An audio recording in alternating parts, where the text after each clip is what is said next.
That won't go. Rebound by Baterbonia. Good. Basket and one on that play. Fast start right here for Davao Region, especially in the interior. They are crushing the boards. They are really bullying Southern Tagalog down low. They have the size and that put shot by Duterte. Wala. Second effort is good. Okay, using Barzon inside to Duterte. Against Baterbonia, battling his way and scores. Duterte again with a basket. But Maki Pellegrino is down on the court. Might have hurt his stomach. So meron po tayong 5 minutes and 12. Makes his move inside to Derek Duterte, now coming off the bench. Splitting two defenders and drops it through and one. I'm loving the moves, the offensive moves from Derek Duterte. Maraming mga weapons sa kanilang arsenal in the likes of Derek Duterte.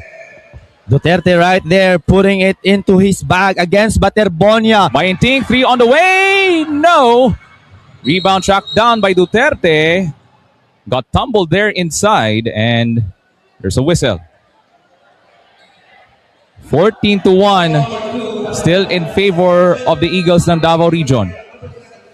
At papasok po si Aaron Bayenban. An outstanding semifinals game last night. One step ahead against Davao Region. That day, I saw that play many times. And Rene Baterbonia, now here comes the post up and draws the foul.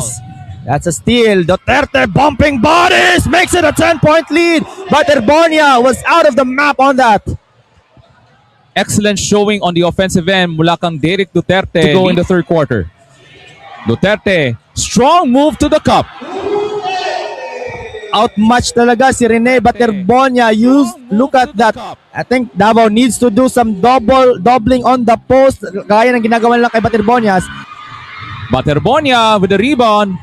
He's trapped underneath. Patience. Shot is missed. Foul for the rebound. And there's Derek Duterte showing his swagger with that big boy rebound. Baterbonia on that attempt. Talagang ina-outmatch niya. And Panaligan. Here comes Duterte. Using his quickness in the baseline. Rebound track.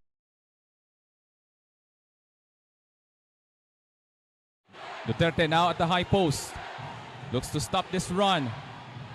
Aggressive. Back out. Three-pointer. Races the ring. With hand in his face in Duterte. He took that one. Here's Duterte again on the post. Trying to get the shot here. Misses the hook shot with the replay on. Here comes Derek Duterte.